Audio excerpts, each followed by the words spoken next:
He knocked once. It was slow and soft, not like a neighbor. It sounded like someone who knew where my brother slept. He always came in full black with an O face. My name is Mitch. I am 19.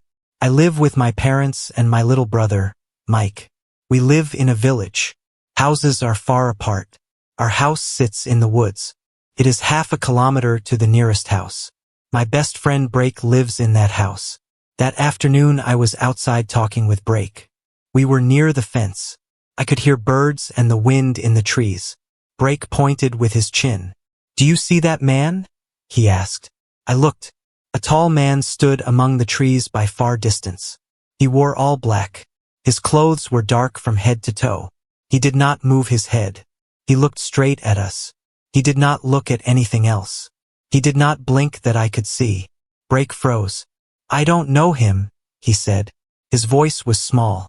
I said, "I don't know him either." We watched him for a few minutes.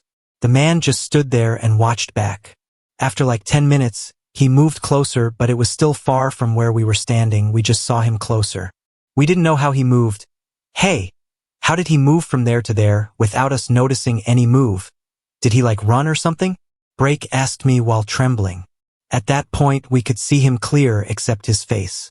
He was wearing a black hood that covered most part of his face. From there, I also started getting worried.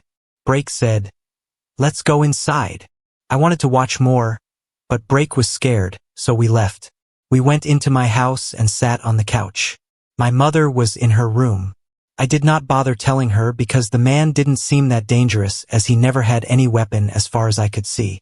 My little brother Mike was asleep. My father was at work. I whispered to myself, "I need to tell father about that guy when he comes back from work."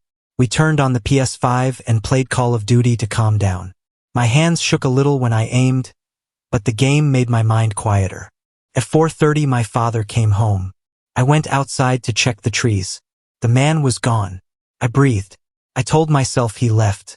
We forgot about him for a while and we kept enjoying playing the game. Then Brake left for his house later. When Brake was leaving, the man was not there. I called him to make sure he got home. The call did not go through. I called again. Not available. I called his mother. She answered, quiet. "We left for town early," she said. "We are still in town." I felt uneasy. My parents said, "We will go to town for a short time. You will stay here with Mike. Mr. Zach will bring milk from his farm soon." They packed and closed the gate. They kissed Mike and left. I watched their car disappear on the road. When the car was gone, I looked the other way. The man was back. He stood where we had seen him before. Now the sky was turning. It was getting dark. My heart beat fast. I tried Brake again. This time the phone rang, but no one spoke. Only breathing. Slow and far away. I called his name 3 times through the phone, but just a heavy breathing. I went to the basement. I needed something to use if he tried to come in. I took a piece of metal and a kitchen knife. I closed the windows and the doors. I told Mike to stay quiet. He cried a little. I said, "It will be okay. Stay with me." I turned off all the lights so the house was dark. We waited. At first there was nothing. Then I heard footsteps near the back of the house. They were heavy. Then the touch on the window. Slow fingers running along the glass. The man was trying to open the window. I grabbed my phone and called my parents. My mother answered and said they were not yet home. My father told us to lock everything and that he called 911. 10 minutes felt like forever. Then someone knocked at the front door. The knock was soft, not like a neighbor. It was the same slow rhythm as before. "Delivery," a voice said. Sounded like a man. It sounded like Mr. Zach. I did not open. The knocking stopped. For a few seconds there was silence. Then there was a sound at the back of the house. The back door handle turned. I could see the shadow of someone moving in the small gap under the curtains. I walked to the window and peered through a crack. The man stood under the porch light. His face was hidden by the hood. He held a small paper bag. In the dim light, I saw mud on his shoes. He did not look at the house. He looked at the door as if he knew it. I whispered to Mike to be quiet. I clutched the metal like it was the only thing between me and him. He knocked again on the front door. This time the voice was softer. "Mitch? Break? We left the milk at the gate," the voice said. It was not Mr. Zach's voice. It imitated him. It had the same short words. My fingers tightened on the metal. I wanted to shout. I did not. I wanted to run. I did not. The man moved away from the door and walked around the house. I could hear his steps in the dead leaves. Then a sound from our roof. Something slid along the tin. He was at the back roof now. He knocked on the window closest to Mike's room. Mike was breathing fast. He whispered, "Mitch." I told him to move to the closet with me. We crept on our bellies. We shut the closet door and curled together. I held the metal under my shirt. My phone showed 1 bar of battery left. The screen was dim. I pushed my ear to the closet door. The man moved to the next part of the house. I could hear him walk slowly, like a cat. Then he spoke, very soft, and for a second he used Break's name. "Break," he said. He said it like he was sure. I felt cold. The man started the engine of a motorbike that we sometimes heard in the village. It roared once and stopped. Then he walked around again. He knocked on the back door. He whispered my name. He tried to open the door. Time went by. The night grew thicker. At some point the power died. The whole house went black. I felt like our walls closed in. My heart tried to break through my chest. When the lights were off, I heard something on the porch. Something heavy slid across the wood. A boot scuffed the doorstep. Then a soft rustle. He was there just outside the door. I held my breath. I thought the next sound would be the door breaking. Then another sound. Car door closing. Voices far away. Men talking. I thought maybe my parents came back or neighbors. A moment later I heard Mr. Zach's voice. Real this time, and a light from outside the yard. The porch light moved. I heard steps and a knock. "Milk," Mr. Zach called. "Hello? Mitch." My hand shook so much I almost dropped the metal. I opened the closet door and peered out. Mr. Zach stood at the gate with his basket. He looked confused. Behind him, beyond the gate and in the dark line of trees, the man in black stood still. He did not come closer. I ran to the door. I opened just enough to let Mr. Zach put the milk on the steps. He asked if everything was fine. I said yes in a voice that was not my voice. Mr. Zach left. I watched him walk away. He waved and left with his bike lights bright in the distance. The man in black watched Mr. Zach ride away. The man turned and followed the road into the trees. He was gone again. I breathed. Mike began to cry softly. I held him and told him we were safe. We waited the whole night with the windows closed. I sat with the knife on my lap. In the morning we found things that did not belong. There were muddy footprints around the back of the house. One print stopped at Mike's window. The glass had a small fresh crack. On the porch were 2 small marks on the wood like claws had dragged. Break did not come home. His phone was still silent. My father returned from town late. He smelled like diesel and rain. He said they were stuck behind a truck and the phone had no signal. He said the police were on their way. My mother sat on the steps and cried quietly.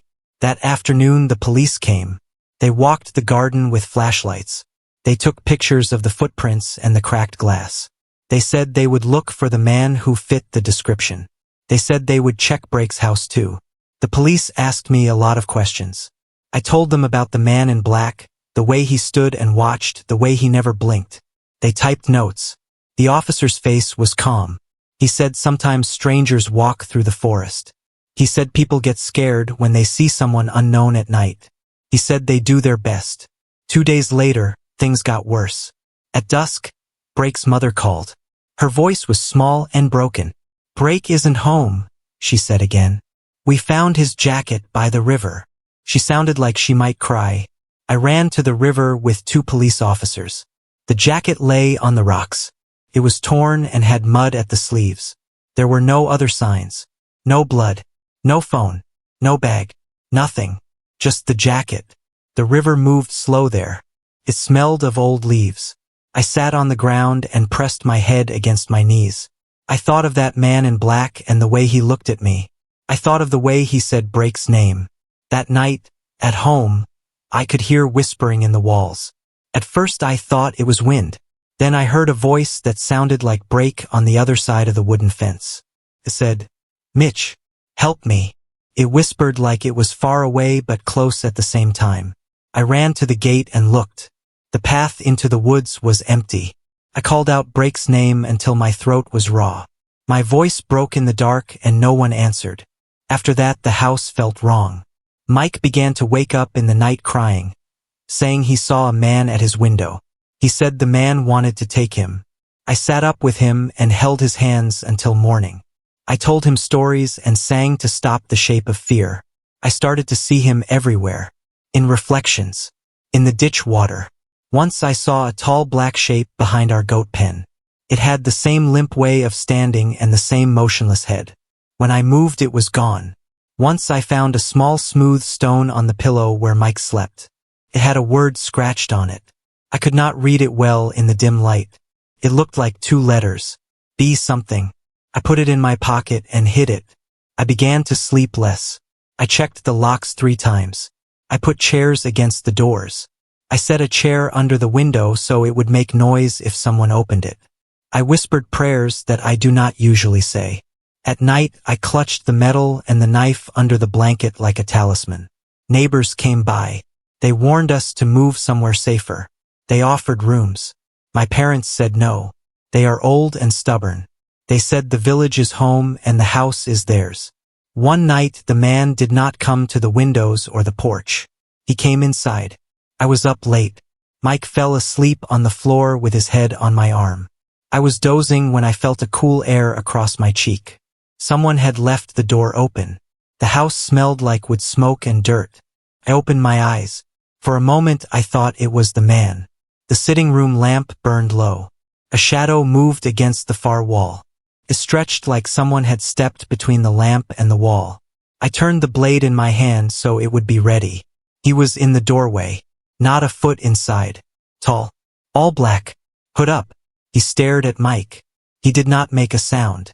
He did not breathe loud. He moved like a slow clock. My knees shook. I stood up. "Go away." My voice was not steady. He tilted his head as if listening to a song I could not hear. I stepped toward him. He did not flinch.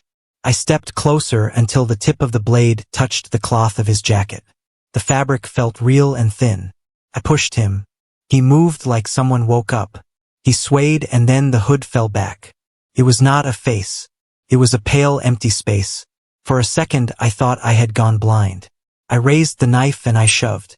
He fell backward and hit the floor. The sound was like a bag dropping. I jumped on him, hitting and kicking. The jacket ripped, and inside there was nothing but wet cloth and dirt. No body, no bones, no skin. Only the smell of soil and something old. I ran out into the yard with my brother. But there was no one. The footprints were there again on the porch, but they stopped at the line of the door and then the mud was smudged away with no shape. After that night, I did not sleep at all. I sat in the doorway with a torch and Mike on my lap. I watched until the sky turned gray. Days passed. The police found no body. They found no camera footage. They found the jacket and the river and the footprints. They wrote reports and left. I felt empty like a hole in the house where something had been and was gone. Several weeks later, my father took me aside. He held a small piece of paper. On it was a simple drawing. A crude house and a line to the trees and a dot where our house stood. Under it, 3 letters, B-R-A. My father's voice was thin. "We found it near your uncle's shop," he said. "A man came with it on a bike. He left it there and rode away." I looked at the paper until the lines blurred. I folded it and put it in my pocket. The drawing looked like a map. The dot on the trees looked like a trap. We sold the jacket to a neighbor to get money for extra locks. We burned the smooth stone in the yard. The crack in Mike's window remained. We would not fix it. It felt like it kept the shape inside. Break never came back. No one ever found him. Sometimes I think I hear his voice in the trees, soft and far. Sometimes I think he is waiting at the edge of the village to come home. People talk less now. They cross the street when they see me. Children do not play near the woods. My mother stirs the food and watches the road. My father keeps his keys on the table and stares at them like they are a promise. I sleep in the living room with Mike now. I lock the doors and the windows. I keep the metal and the knife nearby. I listen for steps. I listen for the soft knock. Some nights there is nothing. Some nights there is a small stone on Mike's pillow. Some nights the black shape stands at the gate and watches our house until the morning. Once, at dawn, I open the door to throw away the ash. There, on the steps, lay Brake's watch. The glass was cracked. The hands stopped at 4:29. My hands shook when I picked it up. I held it to my chest until the sun rose. I put it in a box and hid it in the floor. The man in black never stopped visiting. He changed his way. Sometimes he came in the rain. Sometimes he came when the moon was full. He learned where we kept the keys. He learned the times we ate. He learned Mike's favorite song. He never spoke clearly. He never said what he wanted. I tell this now because I still wake up to small sounds. I tell it because I want someone to know what happened. People will say time will heal. They will tell me to leave the house and go to town. Maybe they are right. But every time I think of leaving, I look at Mike. He has grown thin and quiet. He still wakes sometimes and says, "The man is outside." He points to the edge of the trees. I follow his finger and he looks real and small and frightened. I do not know what the man is.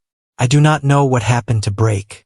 I only know the sound of a slow knock and a shadow that does not move like a person. If you hear a slow, soft knock at your door in the dark, do not go to the window. Do not pretend it is a friend. Lock the door and count the seconds. Hold your brother's hand and do not let go. And if the man in black comes close enough to touch, hold your blade and pray you are real enough to push. Because if you are not, he will come inside and take more than a jacket. Please subscribe for more my histories.